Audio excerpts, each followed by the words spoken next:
ಅಧಿವೇಶನದಲ್ಲಿ ಪಾಲ್ಗೊಂಡು ಸುಮಾರು 10 ರಿಂದ 11 ಸಚಿವರನ್ನ ಭೇಟಿ ಮಾಡಿ ಜಿಲ್ಲೆಯಲ್ಲಿ ಜ್ವಲಂತ ಸಮಸ್ಯೆಗಳ ಗಮನ ಹರಿಸುವಂಥ ಕೆಲಸವನ್ನು ಮಾಡಿದ್ದೀವಿ. ಜೊತೆಗೆ ಶೂನ್ಯ ವೇಳೆಯಲ್ಲಿ ಜಿಲ್ಲೆಯಲ್ಲಿ ಈಗ ಒಂದು ದೊಡ್ಡ ರೈತರಿಗೆ ಪಿಡುಗಾಗಿರುವಂತಹ ತೆಂಗು ಬೆಳೆಗೆ ಏನು ಹೊಸದಾಗಿ ಕಾಯಿಲೆ ಬಂದಿದೆ ಅದರ ಬಗ್ಗೆ, ಹಾಗೂ ಜೋಳದ ಏನು ನಾವು ಕಳೆದ ಮಳೆಗಾಲದಲ್ಲಿ ಜೋಳದಲ್ಲಿ ಬಿಳಿ ಸುಳಿ ರೋಗ ಬಂದಿದೆ ಅದ್ರ ಬಗ್ಗೆ ಶೂನ್ಯ ವೇಳೆಯಲ್ಲಿ ಗಮನ ಚೆಲ್ಲುವಂಥ ಕೆಲಸವನ್ನು ಮಾಡಿದ್ದೀನಿ. ಜೊತೆಗೆ ಸುಮಾರು ಒಂದು ಸಚಿವರನ್ನ ಭೇಟಿ ಮಾಡಿ, ಮೊದಲನೇದಾಗಿ ನಮ್ಮ ಕೃಷಿ ಸಚಿವರನ್ನ ಭೇಟಿ ಮಾಡಿ ಹಾರ್ಟಿಕಲ್ಚರ್ ಕ್ರಾಪ್ಸ್ ಆದಂತಹ ತೆಂಗಿಗೆ ಏನದು CPCRI ಮತ್ತು CDB ಕೋಕೋನಟ್ ಡೆವಲಪ್ಮೆಂಟ್ ಬೋರ್ಡ್ ಕಡೆಯಿಂದ ನಮಗೆ ಹೊಳೆನರಸೀಪುರ ಮತ್ತು ಅರಸೀಕೆರೆಯಲ್ಲಿ ಏನು ನಮಗೆ 2 ಲ್ಯಾಬೊರೇಟ್ರಿ ಇದೆ, ಆ ಲ್ಯಾಬೊರೇಟ್ರಿನ ಅಪ್ಗ್ರೇಡ್ ಮಾಡಲಿಕ್ಕೆ ಮನವಿಯನ್ನು ಮಾಡಿದ್ದೀನಿ. ಮತ್ತು ಹೊಸದಾಗಿ ರಿಸರ್ಚ್ ಮಾಡಿ ಸಂಶೋಧನೆ ಒಂದು ತಂಡವನ್ನು ಕಳಿಸಿ ಏನು ಮಾಡ್ಬೋದು ಇದನ್ನು ಅಂತ ಮನವಿ ಮಾಡಿದ್ದೀವಿ. ಬಹುಶಃ ಇನ್ನು 15 ದಿನದಲ್ಲಿ ಕೇರಳ ತಂಡ ಬಂದು ಸಂಶೋಧನೆಯನ್ನು ಕೈಗೊಳ್ಳುವಂಥ ಕೆಲಸಕ್ಕೆ ಆಗಲೇ ಮಾನ್ಯ ಸಚಿವರು ಸಹ ಸೂಚನೆಯನ್ನು ಕೊಟ್ಟಿದ್ದಾರೆ. ಜೊತೆಗೆ ಭೂ ಸಾರಿಗೆ ಸಚಿವರಾದಂತಹ ಗೌರವಾನ್ವಿತ ನಿತಿನ್ ಗಡ್ಕರಿ ಸರ್ ಅವ್ರನ್ನ ಭೇಟಿ ಮಾಡಿ ಏನು ಈಗ ಹಾಸನ ಬೇಲೂರು ರಸ್ತೆ ನ್ಯಾಷನಲ್ ಹೈವೇ 373 ಅದಕ್ಕೆ ಸುಮಾರು ಭೂ ಸ್ವಾಧೀನ ಪ್ರಕ್ರಿಯೆಗೆ ಇನ್ನೂ ಸುಮಾರು 100 ಕೋಟಿಯಷ್ಟು ದುಡ್ಡು ನಮಗೆ ಅವಶ್ಯಕತೆ ಇದೆ. ಅದನ್ನು ಸಹ ಮನವಿ ಮಾಡಿ ಸಕಾರಾತ್ಮಕವಾಗಿ ಸ್ಪಂದಿಸಿ ಸಂಬಂಧಪಟ್ಟ ಅಧಿಕಾರಿಗಳಿಗೆ ಸ್ಥಳದಲ್ಲೇ ಸೂಚನೆಯನ್ನು ಕೊಟ್ಟಿದ್ದಾರೆ. ಜೊತೆಗೆ ಇನ್ನೂ ಹಲವಾರು ಸಚಿವರನ್ನ ಭೇಟಿ ಮಾಡಿದ್ದೀನಿ. ಅದರಲ್ಲಿ ನಮ್ಮ ಸಂಸ್ಕೃತಿ ಸಚಿವರನ್ನ ಶೇಖಾವತ್ ಸರ್ ಅವ್ರನ್ನ ಭೇಟಿ ಮಾಡಿ ನಮಗೆ ಏನು ಪ್ರಸಾದ್ ಸ್ಕೀಮಲ್ಲಿ ಶ್ರವಣ ಬೆಳಗೊಳನ ಮತ್ತು ಬೇಲೂರು ಹಳೆಬೀಡನ್ನ ಆ್ಯಡ್ ಮಾಡಲಿ ಬರುವಂತಹ ದಿನಗಳಲ್ಲಿ ಅಂತಂತೂ ಮನವಿ ಮಾಡಿದ್ದೀನಿ. ಜೊತೆಗೆ ನಮ್ಮ ಮನೋಹರ್ ಲಾಲ್ ಖಟ್ಟರ್ ಸರ್ ಅಂದರೆ ನಗರಾಭಿವೃದ್ಧಿ ಸಚಿವರನ್ನ ಭೇಟಿ ಮಾಡಿ ಏನು ಸುಮಾರು ನಗರಸಭೆ ಪುರಸಭೆಗಳಲ್ಲಿ ಮಹಾನಗರ ಪಾಲಿಕೆಯಲ್ಲಿ ಇನ್ನೂ 1-2 ಹಂತದ ಬಿಲ್ಗಳು ಮನೆ ಮಂಜೂರಾತಿಯಾಗಿ PMAY ಆವಾಸ್ ಯೋಜನೆಯಲ್ಲಿ ಅರ್ಧಂಬರ್ಧ ಬಿಲ್ ಆಗಿರುವಂಥದ್ದನ್ನ ಸುಮಾರು 24 ಕೋಟಿಯಷ್ಟು ನಮ್ಮ ಜಿಲ್ಲೆಯಲ್ಲಿ ಪೆಂಡಿಂಗ್ ಇದೆ. ಅದನ್ನು ಸಹ ಬಗೆಹರಿಸಿ ಅಂತ ಮನವಿ ಮಾಡಿದ್ದೀನಿ. ಸಕಾರಾತ್ಮಕವಾಗಿ ಎಲ್ಲ ಸಚಿವರು ಸಹ ಸ್ಪಂದಿಸಿದ್ದಾರೆ. ನೂತನವಾಗಿ ನಮ್ಮ ಜಿಲ್ಲೆಗೆ ಇದನ್ನು ಕೇಳಿದ್ದೀವಿ ನಾವು ಹೊಸದಾಗಿ ನಮ್ಮ ನ್ಯಾಷನಲ್ ಹೈವೇ 75ಕ್ಕೆ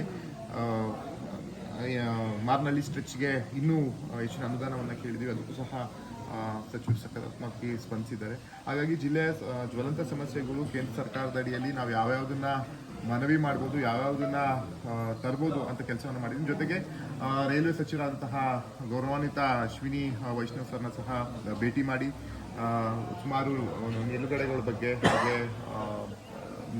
ರೈಲ್ವೆ ಸ್ಟೇಷನ್ಸಲ್ಲಿ ಏನೇನು ಸಮಸ್ಯೆಗಳಿದ್ದಾವೆ, ಆಮೇಲೆ ಎಲ್ಲೆಲ್ಲಿ ಪೆಂಡಿಂಗ್ ಪ್ರಾಜೆಕ್ಟ್ಸ್ ಇದ್ದಾವೆ, ಅದು ನಮ್ಮ ಜಿಲ್ಲೆ ಜೊತೆಗೆ ಲೋಕಸಭಾ ವ್ಯಾಪ್ತಿಗೆ ಬರುವಂತಹ ಕೆಲವು ಜಿಲ್ಲೆಗಳಲ್ಲಿ ಸ್ವಲ್ಪ ಜ್ವಲಂತ ಸಮಸ್ಯೆಗಳಿದ್ದಾವೆ ರೈಲ್ವೆ ನಿಲ್ದಾಣಗಳಲ್ಲಿ, ಅದನ್ನು ಗಮನ ಹರಿಸಿದ್ದೀನಿ. ಅದನ್ನೆಲ್ಲ ಸಕಾರಾತ್ಮಕವಾಗಿ ಮಾನ್ಯ ಸಚಿವರುಗಳು ಸ್ಪಂದಿಸಿದ್ದಾರೆ. ಮುಂದಿನ ದಿನಗಳಲ್ಲಿ ಅದನ್ನು ಫಾಲೋ ಅಪ್ ಮಾಡಿ ಯಾವ ಹಂತದಲ್ಲಿದೆ, ಏನೇನು ಕೆಲಸಗಳು ಮಾಡ್ಬೋದು ಅದನ್ನ ಮಾಡುವಂಥ ಕೆಲಸವನ್ನು ಮಾಡ್ತೀವಿ. ಜೊತೆಗೆ ಅಂಗರಳ್ಳಿ ಫ್ಲೈಓವರ್ ಏನು ಈಗ ತಾನೇ ಮತ್ತೆ ಹಳೆ ಟೆಂಡರನ್ನು ರದ್ದುಗೊಳಿಸಿ ಮತ್ತೆ ಹೊಸದಾಗಿ ಟೆಂಡರ್ ಕಾಲ್ಫಾರ್ ಮಾಡಿಸಿದ್ವಿ. ಅದಾಗಲೇ ಟೆಕ್ನಿಕಲ್ ಅಪ್ರೂವಲ್ಗೆ ಹೋಗಿದೆ. ಯಾರು L1 ಬರ್ತಾರೆ ಅಂತ ನೋಡಿ ಕೂಡಲೇ ಕೆಲಸ ಶುರು ಮಾಡುವಂಥ ಕೆಲಸವನ್ನು ಮಾಡೋಕ್ಕೆ ಸಹ ಅದನ್ನು ಸಹ ನಾವು ಸಿದ್ಧತೆ ಮಾಡ್ಕೊಂಡಿದ್ವಿ. ಇನ್ನು ಹಾಸನ NR ಸರ್ಕಲ್ನ ಆಗಲೇ ಈಗ ಗರ್ಡರ್ ಅಂತ ಏನು ಬರುತ್ತೆ ಅದು ತಯಾರಾಗ್ತಾ ಇದೆ.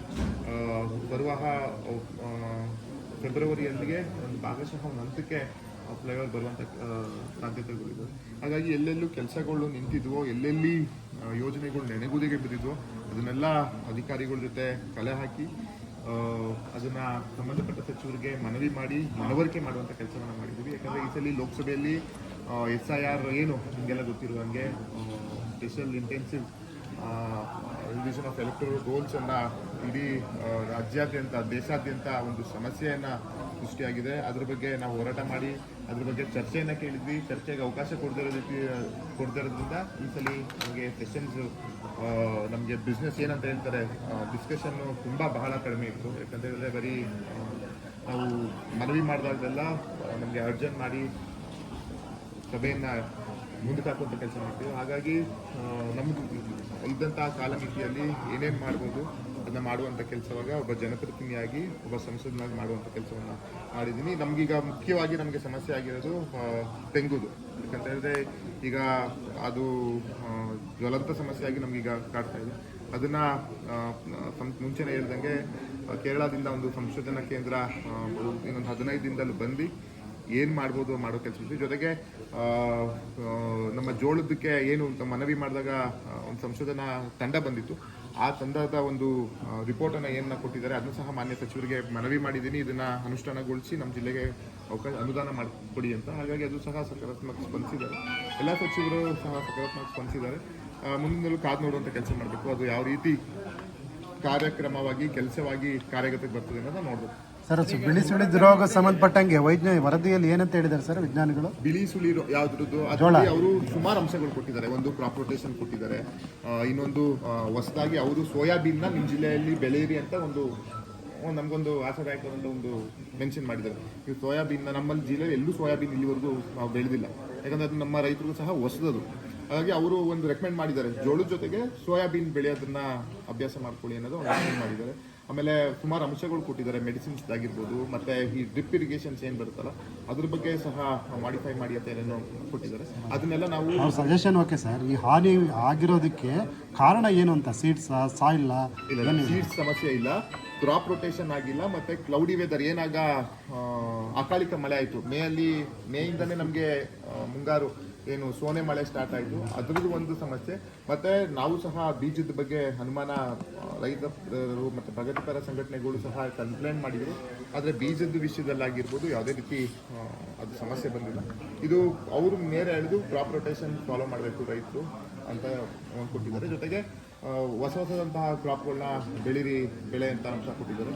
ಅದನ್ನ ಸಂಪೂರ್ಣ ವರದಿಯನ್ನು ನಾವು ಸಚಿವರು ಗಮನಕ್ಕೆ ತಂದಿದ್ದೀವಿ. ಅವರು ಇದನ್ನ ನಾನು ಹಂತವಾಗಿ ಅನುಷ್ಠಾನ ಮಾಡ್ಕೊಡ್ತೀನಿ ಅಂತ ಒಪ್ಕೊಂಡಿದ್ದಾರೆ. ಸರ್, ಹಾಸನ ಬೇಲೂರು ರೈಲ್ವೆ ಇದೆಯಲ್ಲ, ಹಾಸನ ರೈಲ್ವೆ ಎಲ್ಲ ಇಲ್ಲ, ಹಾಸನ ಬೇಲೂರು ಲ್ಯಾಂಡ್ ಅಕ್ವೈರ್ ಆಗ್ದಲೇ ನಾನು ಹೇಳಿದ್ದು ಇದು ಹಾಸನ ಬೇಲೂರು ರೋಡ್ ಓಕೆ, ರೈಲ್ವೆದು ಲ್ಯಾಂಡ್ ಅಕ್ವಿಷನ್ ಪ್ರೊಸೆಸ್ ಆಗಿದೆ. ಅದನ್ನು ಹ್ಯಾಂಡ್ ಓವರ್ ಮಾಡಿದ ರೈಲ್ವೆಗೆ ಬಜೆಟಲ್ಲಿ ಬಂದರೆ ಹಣನೂ ಕೂಡ ವಾಪಸ್ ಹೋಗೋ ಪರಿಸ್ಥಿತಿ ಬಂದೋಗಿದೆ ಅಂತ. ಇಲ್ಲ ಅದ್ರದ್ದು ಈ ವೀಕಲ್ಲಿ ಅದೊಂದು ಸಭೆ ಕರಿಬೇಕು. ನನಗೂ ಇದು ಮಾಹಿತಿ ಬಂತು, ಲ್ಯಾಂಡ್ ಅಕ್ವಿಷನ್ ಸಮಸ್ಯೆ ಆಗಿದೆ ಮತ್ತೆ ಅಂತ. ಅದನ್ನ ಕೂಡಲೇ ಗಮನ ಹರಿಸಿ ಅದು ಬಗೆಹರಿಸೋ ಕೆಲಸ ಮಾಡ್ತೀವಿ. ಅದು ನನಗೂ ಸಹ ಮಹಾನಗರ ಪಾಲಿಕೆ ಇದೇ ಮಹಾನಗರ ಪಾಲಿಕೆ ಮೇಲ್ದರ್ಜೆಗೆ ಸರ್ ಈಗ ಆರ್ಥಿಕ ಇಲಾಖೆ ಯಾವುದೇ ಹಣ ಇಲ್ಲ. ಈಗ ಅದೇನಾಗಿದೆ, ಕಳೆದ 2 ವರ್ಷದಲ್ಲಿ ಮೇಲ್ದರ್ಜೆಗೆ ಹೆಚ್ಚುವಂತಹ ಮಹಾನಗರ ಪಾಲಿಕೆಗಳಿಗೆ ಈ ವರ್ಷ ಅನುದಾನವನ್ನು ಕೊಡ್ತಾ ಇದ್ದಾರೆ. ಫಿನಾನ್ಸ್ ಡಿಪಾರ್ಟ್ಮೆಂಟ್ ಅವರು ಹಂತವಾಗಿ ಅನುದಾನವನ್ನು ಡೆವಲಪ್ಮೆಂಟ್ಸ್ಗೆ ಬಿಡುಗಡೆ ಮಾಡ್ತಾ ಇದ್ದಾರೆ. ಹಾಗಾಗಿ ಅವ್ರು ಏನು ಹೇಳಿದ್ದಾರೆ, ಈ ವರ್ಷ ನಮಗೆ ಡೆವಲಪ್ಮೆಂಟ್ಗೆ ಅನುದಾನ ಕೊಡ್ತಾ ಇದ್ದಾರೆ, ಮುಂದಿನ ವರ್ಷ ಕೊಡ್ತೀನಿ ಅಂತ. ಅವರು ನಿಯಮಾನುಸಾರ ಏನು ಹೇಳಬೇಕು ಅದು ಹೇಳಿದ್ದಾರೆ. ಆದರೆ ನಾವು ಗೌರವಾನ್ವಿತ ಕರ್ನಾಟಕ ಸರ್ಕಾರದ ಮುಖ್ಯಮಂತ್ರಿಗಳನ್ನ ಜೊತೆಗೆ ನಮ್ಮ ನಗರಾಭಿವೃದ್ಧಿ ಸಚಿವರಂತಹ ಬೈದಿ ಸುರೇಶ್ ಅವ್ರನ್ನ ಮನವಿ ಮಾಡಿದ್ವಿ. ಅವರು ಸಹ ನಾನು ಈ ಬರುವಂತಹ ಬಜೆಟಲ್ಲಿ ಒಂದು ಬಜೆಟ್ನಲ್ಲಿ ಅನುದಾನ ಕೊಡುವ ಕೆಲಸ ಮಾಡ್ತೀವಿ ಒಪ್ಕೊಂಡಿದ್ದಾರೆ. ಅದಾಗ್ತದೆ. ನಮಗೆ 37 ಹಳ್ಳಿ ಅಭಿವೃದ್ಧಿ ಜೊತೆಗೆ ಹಳೆ ವಾರ್ಡುಗಳು ಏನಿದ್ದಾವಲ್ಲ ಅದು ಅಭಿವೃದ್ಧಿ ನಮಗೆ ಮುಖ್ಯ. ಜೊತೆಗೆ ಇಲ್ಲಿ ನೌಕರಿಗೂ ಸಹ ಪ್ರೆಷರ್ ಆಗ್ತಾ ಇದೆ. ಯಾಕಂತ ಹೇಳಿದ್ರೆ 37 ಹಳ್ಳಿ ಸೇರಿದಾಗಲಿಂದ ನೌಕರ ವೃಂದಕ್ಕೂ ಸಹ ಪ್ರೆಷರ್ ಆಗ್ತಾ ಇದೆ. ಮತ್ತೆ ಸಾರ್ವಜನಿಕರು ಕಂಪ್ಲೇಂಟ್ಸ್ ಜಾಸ್ತಿ ಬರ್ತಾ ಇದೆ. ಮತ್ತೆ ನಮ್ಗೆ ಜಾಸ್ತಿ ಹ್ಯಾಂಡ್ಸ್ ಬೇಕು. ಅದನ್ನೆಲ್ಲ ನಾವು ಮನವರಿಕೆ ಮಾಡಿದ್ದೀವಿ. ಬಹುಶಃ ಮುಂದಿನ ಸಾಲಿನ ಫಿನಾನ್ಷಿಯಲ್ ಇಯರಲ್ಲಿ ಅದು ಬಗೆಹರಿಸುವ ಕೆಲಸವನ್ನು ಮಾಡ್ತೀವಿ. ಸಂಸತ್ತಲ್ಲಿ ಸರ್ ಹೊಸ ಕಾನೂನುಗಳ ತರಕ್ಕೆ ಹೊರಟಿದ್ದಾರೆ. ವಿರೋಧ ಮುಂದಿನ ಪಕ್ಷದಿಂದ ವಿರೋಧ ಮಾಡ್ತಿದ್ದಾರೆ. ಆದರೆ ಜೈಲಿಗೆ ಹೋಗಿ ಮುಖ್ಯಮಂತ್ರಿ ಆಗಿರ್ಬೋದು, ಅದನ್ನು ಜೈಲಿಗೆ ಹೋಗಿ ಹೊರಗಡೆ ಬಂದರೆ ಅವರು ಹುದ್ದೆ ಕಳ್ಕೊಳ್ತಾರೆ. ಅಂದರೆ ಇದು ಎಲ್ಲ ಒಂದು ಪವರ್ ಸೆಂಟರ್ ಆಗಿ ಕ್ರಿಯೇಟ್ ಮಾಡಲಿಕ್ಕೆ ಈ ಒಂದು ಅಮೆಂಡ್ಮೆಂಟ್ ಅನ್ನು ತಂದರು. ಕೊನೆಯ ದಿನ ಏನು ಮೊನ್ನೆ ಮಧ್ಯಾಹ್ನ ಮೇಲೆ ಊಟದ ನಂತರ ಇದನ್ನ ಅಮೆಂಡ್ಮೆಂಟ್ ಕೇಂದ್ರ ಸರ್ಕಾರದ ಸಚಿವರಾದಂತಹ ಅಮಿತ್ ಶಾಜಿ ಅವರು ಅದನ್ನು ತಂದರು. ಹಾಗಾಗಿ ಇದರಲ್ಲಿ ನಾವು ಸಹ ಮೇಲ್ನೋಟಕ್ಕೆ ನೋಡಿದ್ರೆ ಎಲ್ಲ ಒಂದು ಪವರ್ ಸೆಂಟ್ರು ಒಂದು ಕಡೆ ಹೋಗೋ ರೀತಿಯಲ್ಲಿ ಇದೆ.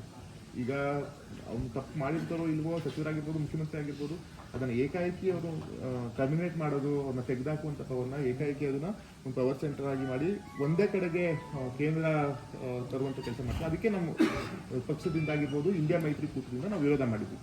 ಇದನ್ನ JPC ಕಳಿಸಿ ಮತ್ತೆ ಎಲ್ಲ ಪಕ್ಷದವ್ರನ್ನ ಸೇರಿಸಿ ಒಂದು ವರದಿಯನ್ನು ಜಾಯಿಂಟ್ ಪಾರ್ಲಿಮೆಂಟರಿ ಕಮಿಟಿಯನ್ನು ಮಾಡಿ